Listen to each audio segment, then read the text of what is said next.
Hello friends and welcome to the exams made simple. तो 24 दिसंबर 2021 का the Hindu newspaper analysis देखेंगे। शुरू करने से पहले अगर आपको कंटेंट पसंद आता है तो please do like it and do share it among your friends. 1 person 1 like का कंसेप्ट है और जिनको भी लगता है कि उनका करंट अफेयर्स वीक रह गया they can join are current affair series. नीचे डिस्क्रिप्शन कमेंट में लिंक दी हुई है तो वहां से आप उसको ज्वाइन कर सकते हैं। शुरू करते हैं आज के सवालों के साथ, पहले जिनके जवाब आपको देने हैं। First question is consider the following statements. अब यहाँ पे 3 स्टेटमेंट दिए हुए हैं, आपको बताना है कि ये स्टेटमेंट किसके रिगार्डिंग है, कौन सी पर्सनैलिटी है। First is he was imprisoned in Alipur bomb case. Second is his literary works include The Future Evolution of Man, Bhagavad Gita and its message. He was proficient in 2 classical and several other modern European languages. आपको बताना है किसके बारे में statements हैं।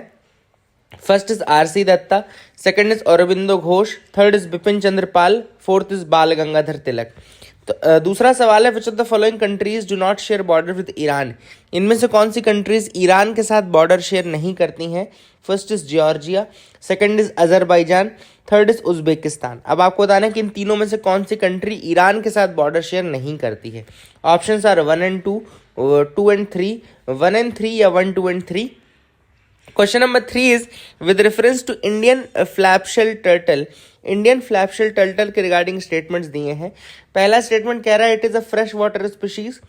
दूसरा statement कह रहा है it is listed as critically endangered in the IUCN red list. तीसरा स्टेटमेंट है they are known to be omnivorous. तो आपको बताना है कि कौन सा स्टेटमेंट इनमें से सही है। Okay, options are 1 and 2, 2 and 3, 1 and 3 या 1, 2 and 3। So these are the 3 question. आप लोग अटेम्प्ट जरूर करिएगा। Now let me tell you the answers तो मैं आपको बताऊंगा, लेकिन आप अपनी तरफ से काम करिएगा कि जब आंसर्स मैं आपको बताऊं तो उसमें मैच करके बताइएगा कि कितने आपके सही थे, ठीक है ना। तो पहला सवाल था, ये तो देखो पहले स्टेटमेंट से ही हो जाना चाहिए था कि he was imprisoned in the Alipore bomb case. बहुत ही फेमस केस है अलीपुर बॉम्ब केस। इसका करेक्ट आंसर अरविंदो घोष होगा। ओके, तो अरविंदो घोष यानी कि B will be the correct answer for this. दूसरा सवाल मैंने पूछा था कि इनमें से कौन सी कंट्री ईरान के साथ बॉर्डर शेयर नहीं करती है। तो इसमें जॉर्जिया और उज्बेकिस्तान नहीं करती, अजरबैजान करती है ना। तो 1 and 3 will not be sharing border with Iran. Answer 1 and 3 हो जाएगा, C will be the answer. And flapshell turtle regarding कौन से स्टेटमेंट सही है, तो इसमें भी फर्स्ट एंड थर्ड ही सही है, यानी कि 1 and 3 सही है। सेकंड गलत है क्योंकि ये वल्नरेबल है IUCN रेड लिस्ट में, ना कि क्रिटिकली इंडेंजर्ड, वल्नरेबल है। इसको आई hope you will remember these 3 questions. Now let me show you the map of Iran, ताकि आपको उसकी बॉर्डरिंग कंट्रीज थोड़ा देख ले। देखो ईरान ये वाला रीजन है, आपको दिख रहा होगा ईरान। और ईरान में ये ऊपर जो ग्रीन वाला पार्ट है ना, वहाँ पे एल्बुर्ज माउंटेन्स आपको दिख रहा होगा। एल्बुर्ज माउंटेन काफ़ी फेमस है, एल्बुर्ज माउंटेन। और एक और माउंटेन्स है जैग्रोस माउंटेन। तो ये देखो लिख रहा है ना जैग्रोस माउंटेन, ये दोनों माउंटेन्स याद रखना, एल्बुर्ज माउंटेन और ये जैग्रोस माउंटेन याद रखना। ऊपर देखो कैस्पियन सी के साथ बॉर्डर शेयर करता है ईरान, ऑब्वियस बात है कैस्पियन सी को टच करता है। और कंट्रीज में देखें तो ऊपर अजरबैजान दिख रही है, जो अजरबैजान उधर ऑप्शन में था। फिर इधर टर्की दिख रहा होगा, दिस इज द टर्की वाला रीजन जहां से तबरीज टच कर रहा है ना, ये तबरीज और इधर टर्की वाला है। और ये तबरीज में ही एक लेक है, लेक उर्मिया लेक भी है। और यहीं पे जो ये वाला रीजन है, इसके नीचे यहाँ पे इराक से भी देखो बॉर्डर शेयर करता है ईरान, इराक से बॉर्डर शेयर करता है। माउंटेन्स मैंने आपको दिखा दिए, एल्बुर्ज माउंटेन और जैग्रोस माउंटेन दोनों दिखा दिए, है ना। फिर ऊपर कैस्पियन सी के साथ दिखा दिया। फिर यहाँ पे देखो मशाद वाला जो रीजन है वो तुर्कमेनिस्तान के साथ बॉर्डर शेयर कर रहा है ना। फिर इधर साइड अफगानिस्तान के दश्ते काविर और दश्ते लुत, ये 2 आपको डेजर्ट्स दिखेंगे। ये दिख रहा है दश्ते काविर और यहाँ पे दश्ते लुत, ये दोनों यहाँ पे डेजर्ट्स हैं जो कि यहाँ पे लोकेटेड है ईरान में। और ये यहाँ पे इसी रीजन में जहाँ पे बिरजंद दिख रहा है, वहाँ पे देखो अफगानिस्तान से बॉर्डर शेयर करता है, ठीक है ना। और ये जहेदान वाला रीजन जो काफ़ी फेमस है, जहेदान वाला रीजन ये देखो यहाँ पर है। और नीचे ये पाकिस्तान के साथ भी बॉर्डर शेयर करता है, पाकिस्तान के साथ भी बॉर्डर शेयर करता है। नीचे आपको दिख रहा होगा यहाँ पे बुशहर है ना, बुशहर लिखा है, वहाँ पे देखो पर्शियन गल्फ को भी टच करता है। तो ईरान जो है वो पर्शियन गल्फ को भी टच करता है। और यहाँ पे स्ट्रेट ऑफ हॉर्मुज, देखो स्ट्रेट ऑफ हॉर्मुज है ना, पर्शियन गल्फ और गल्फ ऑफ ओमान के बीच में। यहाँ पे देखो ये पर्शियन गल्फ है। ये मैप से देखो एक और चीज़ आपको समझ में आ गई, पर्शियन गल्फ था, इधर स्ट्रेट ऑफ हॉर्मुज है और इधर गल्फ ऑफ ओमान है। तो काफ़ी ये इंपॉर्टेंट है, तीनों ही काफ़ी इंपॉर्टेंट है। कोई भी पूछ सकता है आपसे, स्ट्रेट ऑफ हॉर्मुज डायरेक्टली पूछ सकता है कि किन दो वाटर बॉडीज के बीच में है, तो पर्शियन गल्फ ऑफ ओमान याद रखिएगा, ठीक है। तो this was the map of Iran. I hope you got clarity regarding the Iran map. आगे मूव करते हैं, यहाँ पे द हिंदू के ही क्वेश्चंस में आते हैं, mains question of the day की तरफ आते हैं। Mains question of the day की क्वेश्चन है, why is India performing so good in the unicorn index. अगर ग्लोबल यूनिकॉर्न इंडेक्स देखें, मतलब कि यूनिकॉर्न कंपनीज के बारे में देखें, तो इंडिया सबसे अच्छा परफॉर्म कर रहा है, one of the best performer है ना।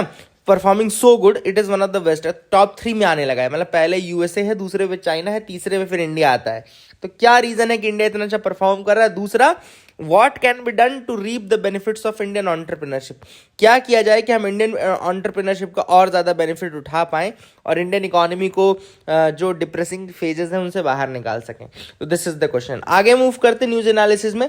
आज की जो पहली इंपॉर्टेंट न्यूज है वो है अटल इनोवेशन मिशन, और नीति आयोग ने लॉन्च किया है first of its kind vernacular innovation programme, ठीक है ना। तो वर्नाकुलर इनोवेशन प्रोग्राम जो है वो लॉन्च किया गया है किसके द्वारा? अटल इनोवेशन मिशन और नीति आयोग के द्वारा। अटल इनोवेशन मिशन और नीति आयोग के द्वारा लॉन्च किया गया है वर्नाकुलर इनोवेशन प्रोग्राम, ठीक है ना। अब आपके दिमाग में सवाल आ रहा होगा कि वर्नाकुलर इनोवेशन प्रोग्राम क्या है। तो वर्नाकुलर बेसिकली क्यों किया गया है? To enable the innovators and entrepreneurs in India to have access to innovation ecosystem in 22 schedule languages.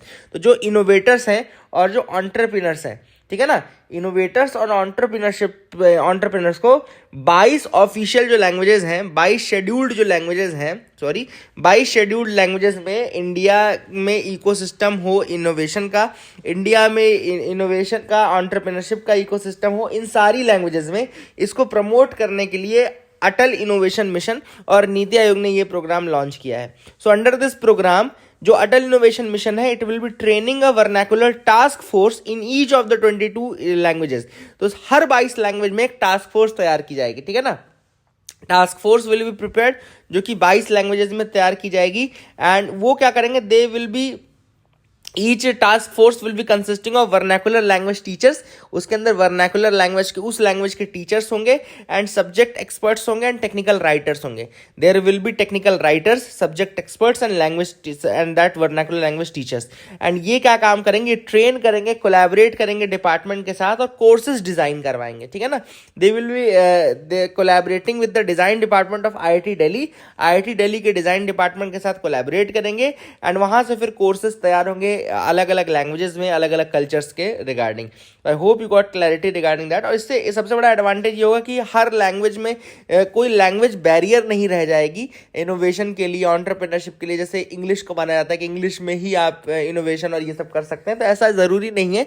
Language will not be a barrier in that case. और किसी भी लैंग्वेज के आप ज्ञानी हो, किसी भी लैंग्वेज को आप जानते हो, आप एंटरप्रेन्योरशिप में अपना योगदान दे पाओगे। So that's a very good initiative by Atal innovation mission and NITI Aayog. I hope you got clarity regarding that. आगे मूव करते हैं न्यूज एनालिसिस। देखो, explosion in Ludhiana court leaves 1 dead 6 injured. पता नहीं आजकल मतलब सेफ कौन है? If the courts are not safe then who is the person who is safe, है ना। सबसे बड़ा सवाल तो ये है कि कोर्ट्स अगर सेफ नहीं रहेंगे तो फिर कौन सेफ रहेगा। लुधियाना कोर्ट में एक्सप्लोजन हुआ है जिसमें 1 व्यक्ति की मौत हुई और 6 इंजर्ड हो गए हैं, है ना। तो that is the thing which is important. Population not the sole factor in Jammu Kashmir delimitation. तो यहाँ पे रंजना प्रकाश देसाई की अध्यक्षता में आप सबको पता होगा कि डिलिमिटेशन कमीशन जो है वो बनाई जा रही है, ठीक है ना। देखो यहाँ पे लिखा क्या है, a provision in delimitation acts from 1952 onwards which says that other than population factors like physical features, boundaries of administrative units, communication facilities and public convenience should be taken into account while drawing the constituency boundaries has led to the opposition concerns over ongoing delimitation exercise in Jammu and Kashmir।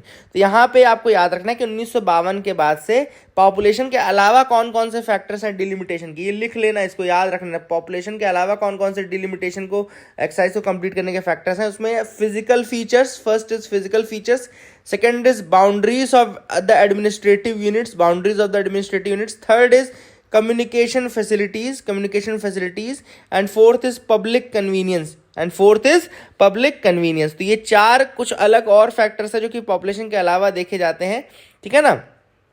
And तो this is the thing which is important and यहाँ पे देखो while officials of the delimitation commission they say that they have followed the rules in recommending the 6 additional seats in Jammu and 1 इन कश्मीर। तो इन्होंने जो रंजना प्रकाश देसाई और उनकी committee उनका तो कहना है कि they have followed the rules, लेकिन अपोजिशन का कहना है कि ये इन्होंने रूल फॉलो नहीं किया, they have not followed the rule and all and balance of power जो है वो जम्मू की तरफ शिफ्ट हो जाएगा from the Kashmir valley. Kashmir को इतनी पावर नहीं रह जाएगी जो जम्मू को, ऑब्वियसली द सीट्स इंक्रीज हो रही हैं, ठीक है ना। तो that is the thing which is important and इसके अलावा जो प्रपोजल उसका और क्रिटिसिज्म भी किया गया। उन्होंने कहा कि मतलब कि जो फैक्टर्स हैं, जो दूसरे फैक्टर्स हैं उनको नहीं कंसीडर किया गया, they have not consider these factors. तो ये भी एक इंपॉर्टेंट चीज़ जो आपको याद होना चाहिए, ठीक है ना। आई hope you remember, you understood this thing, इसको याद रखोगे आप लोग।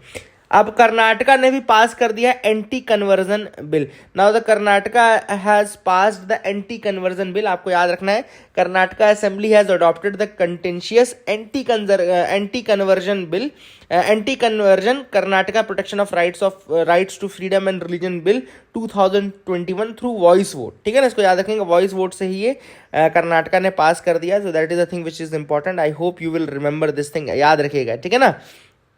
एंड एक तरीके से इसमें वही वाली बात जो यूपी में फैक्टर था ना कि हिंदूज को प्रोटेक्ट करने के लिए उनको बहला फुसलाकर जो कन्वर्ट किया जा रहा है ना टू डिफरेंट रिलीजन्स, उसको रोकने के लिए उस एक्टिविटी को, और कुछ ऐसा ना हो कि किसी को भी कोई फ्रीबी या किसी तरीके का लुभावना वो दे करके उसको कन्वर्ट कर लिया जाए।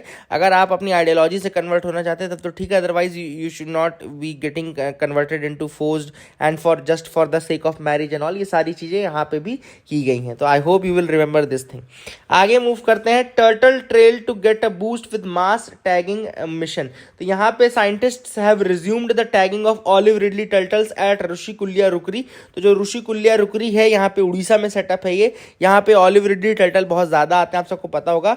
उनकी जियो टैगिंग शुरू कर दी गई है ताकि जहाँ पे भी ये जाएँ तो इनके बारे में पता रहे, कहाँ पर है, किस तरीके से ये रह रहे हैं, किस तरीके से इनका माइग्रेशन होता है, वो सारी चीज़ें पता करने के लिए इनकी जियो टैगिंग शुरू है ऋषिकुल्या रुकरी पे, which is located in the Orissa region, ठीक है ना। ऑलिव रिडली टर्टल की बात करें तो olive ridley turtle are the smallest and most abundant of all sea turtles found in the world.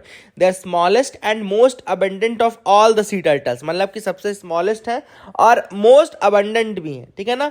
And they are carnivore होते हैं ये लोग, ये olive ridley turtle. And olive coloured carapaces होते हैं इनके ऊपर, बॉडी में इनका जब आप देखोगे स्ट्रक्चर तो ऑलिव कलर्ड कैरापेसेस होते हैं उसमें, और that is the reason why इनको ऑलिव रिडली टर्टल बोला जाता है। अगर प्रोटेक्शन स्टेटस की बात करें तो वाइल्ड लाइफ प्रोटेक्शन एक्ट 1972 के शेड्यूल 1 में आते हैं ये, और IUCN की रेड लिस्ट में वल्नरेबल है, साइट्स के अपेंडिक्स 1 में आते हैं, ठीक है ना। तो I hope you got clarity regarding all this thing. ये वाइल्ड लाइफ प्रोटेक्शन एक्ट 1972 के शेड्यूल 1 में आते हैं और साइट्स के अपेंडिक्स 1 में आते हैं। हैबिटेट की बात करें तो ये warm waters of Pacific, Atlantic and Indian ocean में पाए जाते हैं, और उड़ीसा के गहिरमाथा मैरीन सेंचुरी में, गहिरमाथा मैरीन सेंचुरी कहाँ पर है, उड़ीसा में है। It is the world's largest rookery, यानी कि कॉलोनी ऑफ ब्रीडिंग एनिमल्स है for these sea turtles. Gahirmatha, Rushikulya दोनों याद रखेगा। एंड इनकी मास नेस्टिंग होती है। मास नेस्टिंग मतलब कि क्या होता है कि ये लोग इस तरीके से बहुत सारे नंबर्स में एक साथ नेस्टिंग करते हैं, है ना, इस तरह से बिल्कुल एकदम इस तरह से बिल्कुल हर जगह ऑलिव रिडली ही दिखते हैं। तो ये जो मास नेस्टिंग होती है इसको अरी बाड़ा बोलते हैं, ARR अरी बाड़ा, BADA अरी बाड़ा। तो that is another thing which is important, इसको याद रखेगा अरी बाड़ा, और इनकी मास नेस्टिंग को बोलते हैं अरी बाड़ा, ठीक है ना। ऑलिव रिडली टर्टल्स के बारे में जो फैक्ट्स मैं आपको बता सकता था मैंने आपको बता दिया। आई hope you will remember these facts, इसको याद रखिएगा, ठीक है ना। इसके अलावा एक और लोकेशन याद रखिएगा, गहिरमाथा और ऋषिकुल्या तो आपको याद रहेगा। एक है आपका Hope Island, Coringa wildlife sanctuary, Hope Island, ये आपका आंध्र प्रदेश वाले रीजन में है। Coringa wildlife sanctuary, Coringa wildlife sanctuary और आपका Hope Island, these are located in the Andhra Pradesh region. तो इनको भी याद रखिएगा कि यहाँ पर भी बहुत ज़्यादा ये मात्रा में पाए जाते हैं, ठीक है। तो I hope you will remember these facts. अब एक और फैक्ट यहाँ पे ZSI ने कि जियोलॉजिकल सर्वे ऑफ इंडिया के रिगार्डिंग, तो बता दो कि geological survey of India establish हुआ था 1 जुलाई 1916 को। 1 जुलाई 1916 में ये बना था, मतलब कि 105 साल हो गए फॉर्मेशन को जियोलॉजिकल सर्वे ऑफ इंडिया के लिए। And this was formed for the survey, exploration and research leading to the advancement of our knowledge on various aspects of exceptionally rich lifes of the erstwhile British. मतलब वही वाली बात है उस समय इसको स्टैब्लिश किया गया था, बहुत पहले स्टैब्लिश किया था एक्चुअली में, एंड ब्रिटिश एम्पायर के टाइम पे, ऑब्वियस सी बात है जब ब्रिटिश एम्पायर यहाँ पे था इंडिया में 1916 में, तो जो रिच फौना था इस कंट्री का, है ना, रिच फौना था कंट्री का, उसको बेसिकली टैग करने के लिए, उसको बेसिकली समझने के लिए, एक्सप्लोर करने के लिए इसको स्टैब्लिश किया गया था 1916 में। तो that is the thing which is important. I hope you will remember these fact.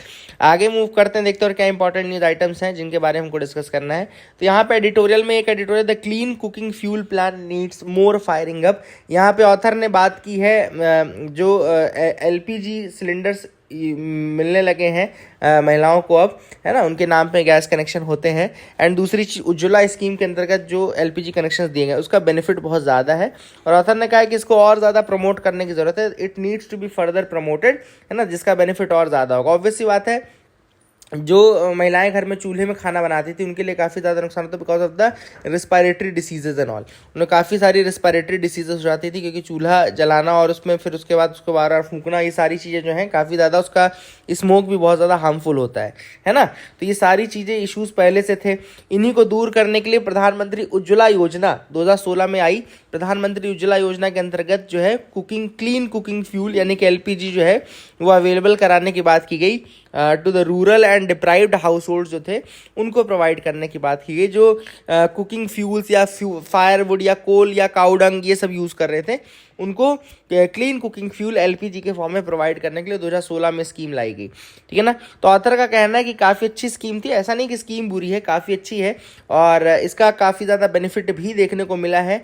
अगर आप गाँव की बात करें तो जो 32% of the Ujjwala households were using 5 cylinders in a year, and therefore relatively poorer Ujjwala consumers are reaching the LPG consumption of relatively well off users। मतलब जो well off users के यहाँ LPG सिलेंडर्स का use है उतना ही उज्ज्वला के जो priority house holds हैं उनके यहाँ भी है। तो ऑथर ने बोला कि क्या रीज़न है कि ये स्कीम इतनी सक्सेसफुल हुई है, तो उसका रीज़न ऑथर ने बताया कि एक तो गवर्नमेंट की जो विल रहती है, that is always a important reason. दूसरी चीज़ जो पहल और डीबीटी यानी कि डायरेक्ट बेनिफिट ट्रांसफ़र और या फिर पहल के नाम से या प्रत्यक्ष हस्तांतरित लाभ नाम की जो स्कीम आई थी 2014 में पहल आई थी, डीबीटी यानी कि डायरेक्ट बेनिफिट ट्रांसफ़र की स्कीम थी, वो बहुत ज़्यादा अच्छी थी और उसके कारण ही ये उज्ज्वला का भी काम हो पाया है। इसके अलावा लेकिन अभी ऑथर ने ये ज़रूर कहा है कि अभी उज्ज्वला के लिए अभी चैलेंजिंग फेज़ है। चैलेंजिंग फेज़ क्यों? क्योंकि कोविड 2-2.5 साल से है ना, इस कारण से काफ़ी ज़्यादा चैलेंजिंग है इसकी रिफिलिंग और इन सब में महिला और ज़्यादा विमेन को इंक्लूड करने के लिए बेसिकली ये कहीं ना कहीं स्कीम में एक चैलेंजिंग फेज़ के रूप में आए। तो ऐसे में ऑथर ने कहा है कि और ज़्यादा ज़रूरत है कि हम इसको छोड़े ना और प्रायोरिटी बनाएं कि हर हाउस होल्ड में इस तरीके से क्लीन फ्यूल के रूप में यूज़ होना शुरू हो। That is what the author says in this article. अगला जो आर्टिकल है वो do Indians need insurance for bank deposits. तो यहाँ पे इसके ऊपर है, अभी रिसेंटली हुआ है, देखो पहले जो बैंक गारंटी थी, बैंक इंश्योरेंस था आपके डिपॉजिट में, वो 1 लाख रुपए तक के लिए था, 1 लाख रुपीज़ तक के लिए था। अब उसको बढ़ा करके रिसेंटली 5 लाख रुपीज़ के लिए किया गया, मतलब कि 5 लाख तक की बैंक इंश्योरेंस गारंटी आपको प्रोवाइड हो रही है, मतलब डिपॉजिट पे 5 लाख तक की गारंटी प्रोवाइड हो रही है। तो यहाँ पे कुछ लोग हैं जिन्होंने अपने व्यूज़ दिए हैं, तो इनमें से सबसे पहले जो व्यक्ति हैं अमितोष पुरनंदम, उनका ये कहना है कि बेसिकली 5 लाख की जो आपने लिमिट बढ़ाई है that is a step in the right direction. अगर दूसरी कंट्रीज़ का आप एग्जांपल देखें, अगर आप इंटरनेशनल एग्जांपल देखें तो वहाँ पे ये लिमिट बहुत ज़्यादा है, मतलब इंडिया में अभी भी 6 से 10 लाख लेके 10 गुना तक कम है लिमिट इंश्योरेंस की। तो ये लिमिट ऑलरेडी बहुत ज़्यादा कम थी हमारे यहाँ और हम 5 लाख कर रहे हैं, तो ये एक राइट स्टेप में डायरेक्शन है। और बिल्कुल डिपॉजिट में इंश्योरेंस होने की ज़रूरत होती है क्योंकि इससे कॉन्फिडेंस बढ़ता है, जो डिपॉजिटर्स हैं उनका कॉन्फिडेंस बढ़ता है। तो कॉन्फिडेंस बढ़ाने के लिए और बैंकिंग सिस्टम में लोगों का क्रेडिबिलिटी और बैंकिंग सिस्टम की क्रेडिबिलिटी और ट्रस्ट बढ़ाने के लिए इंश्योरेंस बहुत ज़्यादा ज़रूरी है। फिर इसी में यहाँ पे जो अमितोष पुरंदम का एक और चीज़ कहना है कि उन्होंने कहा कि इंडिया में कोई भी व्यक्ति अभी तक आई थिंक कि शेड्यूल्ड कमर्शियल बैंक से उन्होंने पैसा लूज नहीं किया होगा। शेड्यूल्ड कमर्शियल बैंक में अगर आपने पैसा डाला है तो you will not lose the money, है ना, दैट इज द गारंटी। तो एक तरीके से ऑथर का ये कहना है कि इंडिया में तो ऑलरेडी 100% इंश्योरेंस है क्योंकि किसी ने पैसा लूज नहीं किया। हाँ, ऑन पेपर नहीं है, लेकिन ऑब्वियसली जो वर्क है जो अभी तक देखने को आया है वो 100% इंश्योरेंस ही है। तो ऐसे में जब ऑलरेडी ऑलरेडी आप मतलब ये श्योरिटी है कि आप रिटर्न करेंगे ही करेंगे, तो क्यों नहीं आप इतना बैंक गारंटी आप प्रोवाइड कर दो, तो कोई दिक्कत नहीं है। तो दिस इज व्हाट लॉसर से, इससे दो चीज़ें बेनिफिट होता है कि तो क्रेडिबिलिटी वाला एस्पेक्ट काफ़ी इंक्रीज होता है, बैंकिंग सिस्टम पे जो ट्रस्ट है वो काफ़ी ज़्यादा बढ़ता है, और जो इन्वेस्ट कर रहा है या जो डाल रहा है पैसा उसका भी ट्रस्ट बना रहता है कि ठीक है भैया मेरा पैसा नहीं डूबेगा। That is a good thing. आगे मूव करते देखते और क्या इंपॉर्टेंट न्यूज आइटम्स है। तो यहाँ पे है India and Australia trade deal to be fast tracked. अब इंडिया और ऑस्ट्रेलिया जो अपनी ट्रेड डील है उसको और ज़्यादा जल्दी से करने की कोशिश करेंगे।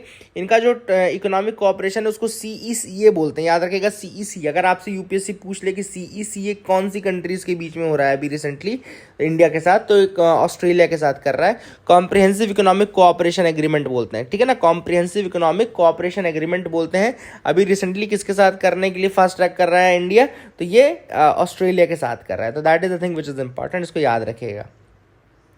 अगली न्यूज है call to play Indian music at airports. अब यहाँ पे Indian council of cultural research ने कहा है सिविल एविएशन मिनिस्टर को, भैया इंडियन गाने बजा सकते हो आप लोग एयरपोर्ट में, कोई इसमें दिक्कत नहीं है ना, वो भी लोगों को समझ में आएंगे। This is what they are saying. तो ICCR यानी कि Indian council of cultural relations का ये कहना है। थोड़ा सा मैं इसके बारे में बता दूं, Indian council of cultural relations जो है एक ऑटोनॉमस संस्था है, ऑटोनॉमस ऑर्गेनाइजेशन है गवर्नमेंट ऑफ इंडिया की, जो कि इन्वॉल्व है in India's external cultural relations, India के एक्सटर्नल कल्चरल रिलेशंस में इन्वॉल्व है। और बेसिकली इसमें इसको बनाया गया था 1950 में। It was founded in 1950 by Maulana Abul Kalam Azad. तो ये बनाई गई थी bye Maulana Abul Kalam Azad, and India के पहले एजुकेशन मिनिस्टर भी थे मौलाना अबुल कलाम आज़ाद, इंडिया के पहले एजुकेशन मिनिस्टर भी थे।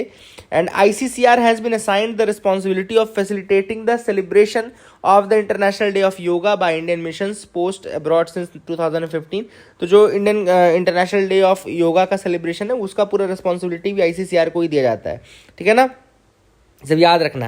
एंड इसमें annual ICCR distinguished Indologist award भी दिया जाता है, 2015 से ये दिया जा रहा है ना। That is another thing which is important, इसको याद रखेगा।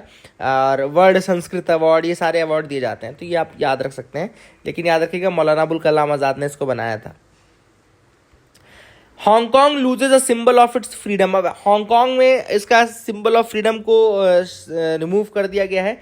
तो हांगकांग यूनिवर्सिटी जो है ना, वहाँ पे एक पिलर ऑफ शेम लगा हुआ था। There was a pillar of shame which was a 8 metre tall sculpture. इसको याद रखेगा, काफ़ी इंपॉर्टेंट है। पिलर ऑफ शेम, अगर आपसे कोई पूछता है पिलर ऑफ शेम कहाँ है, किस रेफरेंस में है, तो हांगकांग में पिलर ऑफ शेम लगा था, हांगकांग यूनिवर्सिटी में। एंड ये पिलर ऑफ शेम में डेड बॉडीज दिखाई गई थी in order to remember those who lost their lives in the Tiananmen square. जो चाइना में 1989 में तियानमेन स्क्वायर में मैसेकर किया गया था, द तियानमेन स्क्वायर मैसेकर, वहाँ पे जिन लोगों ने अपनी लाइफ लूज की थी। एक्चुअली हुआ क्या था कि प्रो डेमोक्रेसी प्रोटेस्ट हुए थे तियानमेन स्क्वायर में, जो कि चाइना में लोकेटेड है, और उसी बीच वहाँ पे चाइना की जो आर्मी थी और इन सब ने काफ़ी मैसेकर किया था। एंड फॉर दैट रीज़न इसको काफ़ी एक शेमफुल इवेंट के रूप में याद करने के लिए पिलर ऑफ शेम जो था वो लगाया गया था। Pillar of shame was there, it was installed there, है ना। एंड बेसिकली यहाँ पे हर साल एक विजुअल भी रखा जाता था जिसमें हांगकांग अपनी फ्रीडम, एक तरीके से हांगकांग की जो स्पेशल ऑटोनॉमस रीजन वाला जो स्टेटस था उसको शोकेस करते थे वो लोग।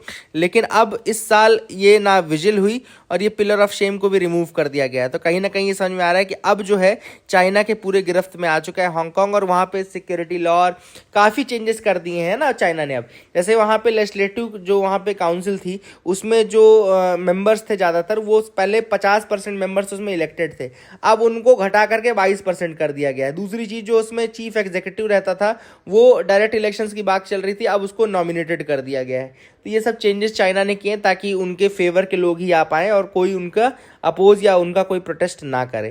तो this is what has been the China's thinking. I hope you will understand this. आगे मूव करते हैं, देखते हैं और क्या न्यूज़ है इंपॉर्टेंट। तो लास्ट जो फाइनल न्यूज़ है वो है the Saudi ban on the Tablighi Jamaat. तो अब फाइनली सऊदी अरेबिया ने खुद ने ही तबलीगी जमात को वहाँ पे अपनी कंट्री में क्या कर दिया है, बैन कर दिया है। सऊदी अरेबिया ने तबलीगी जमात को सऊदी अरेबिया में बैन कर दिया है। The Islamic missionary organisation made headlines again this month. पहले आपको पता है कोविड के टाइम पे इंडिया में न्यूज़ में आया था। अब किंगडम ऑफ सऊदी अरेबिया ने कह दिया काफ़ी clearly, the minister of Islamic affairs ने कहा है कि दैट इन्होंने कहा है कि what they have said is that, देखो लिखा है they have called it one of the gates of the terrorism, इसको gate of terrorism कहा है. Then the Saudi government said that affiliation with the partisan groups like these, like Tabligis and all, it is prohibited in the kingdom of Saudi Arabia. मतलब you cannot have partnership, you cannot have membership under, you cannot have affiliation with the Tablighi group. ठीक है ना. तो that is what has been said. Tablighi Jamaat is actually society of preachers. तो Tablighi Jamaat का मतलब होता है, उसको बोलते हैं society of preachers. It was founded by Deobandi Islamic scholar Mohammad Ilyas al Kandhlawi. ठीक है ना. मेवात में मोहम्मद इलियास अल कंदहलवी ने इसको 1900 इसको देवबंदी इस्लामिक स्कॉलर थे, इन्होंने बनाया था. और इंडिया में ये 1926 में काफ़ी फेमस हुआ. देवबंदी मूवमेंट के टाइम पे 1926 में यूपी वाले रीजन में, स्पेशली यूपी वाला जो रीजन है, काफ़ी फेमस हुआ है ना. ये 1926 में ये बनाया गया. देवबंदी इस्लामिक स्कॉलर मोहम्मद इलियास अल कंदहलवी इन मेवात इंडिया 1926. ठीक है ना, इसको याद रखेगा. और अल कंदहलवी का जो गोल था, it was to establish this group of dedicated preachers as a Muslim revivalist society. तो इसको मुस्लिम रिवाइवलिस्ट सोसाइटी के रूप में प्रमोट किया जा रहा था. एंड इस्लाम को रिवाइव करने की बात करते हैं ये लोग, इस्लाम को रिवाइव करने की बात करते हैं, जो ट्रू फीचर्स है उसको रिवाइव करने की बात करते हैं. ठीक है ना. अब यहाँ पे Tablighi Jamaat members have declared they are non political. उन्होंने खुद कहा है कि they are non political. They have decried violence in the name of religion. They say the prophet Mohammad has commanded all Muslims to convey the message of Allah and Tablighi take this as their duty. ठीक है ना. तबलीगी इसका ये कहना है. Tablighi members divide themselves into small Jamaat या societies. Tablighi जो members हैं वो अपने आप को अलग अलग जमात या सोसाइटीज में डिवाइड कर लेते हैं. And then they travel frequently across the world, spread the message of Islam to the Muslim houses. This is what has been said by the Tablighis and all. ठीक है ना. तो ये आपको पता चल गया होगा. लेकिन सऊदी अरेबिया ने उनको बैन कर दिया है. यहाँ पे जस्ट देख लेते हैं तबलीगी जमात के बारे में. ये तो मैंने आपको बता दिया. Tablighi Jamaat are theologically oppose to the syncretic nature of Sufi Islam and insist on members to dress like the Prophet did. They denounce violence in the name of religion. Some countries such as Uzbekistan, Tajikistan have also banned the organization. While Saudi has not given an exact reason, it is speculated that the Tablighi Jamaat was threatening the influence of Salafi Wahhabism. तो obvious सी बात है, सलाफी वहाबिज्म को के लिए threat मानते हैं इसको तबलीगी जमात को. And that is the reason why they say that it should be band. अब देखो ये सऊदी में बैन हो गई है, बट इंडिया में अगर कोई कुछ कह दे तो वो प्रॉब्लम क्रिएट हो जाती थी. तो this is what now I think कि अब पता चलना चाहिए कि क्या होगा इसका ना. सऊदी को देखते हैं कितने लोग बॉयकॉट करते हैं. So that is it for the day friends. I hope you like the video. Please keep liking us, keep sharing us. Thank you and have a nice day.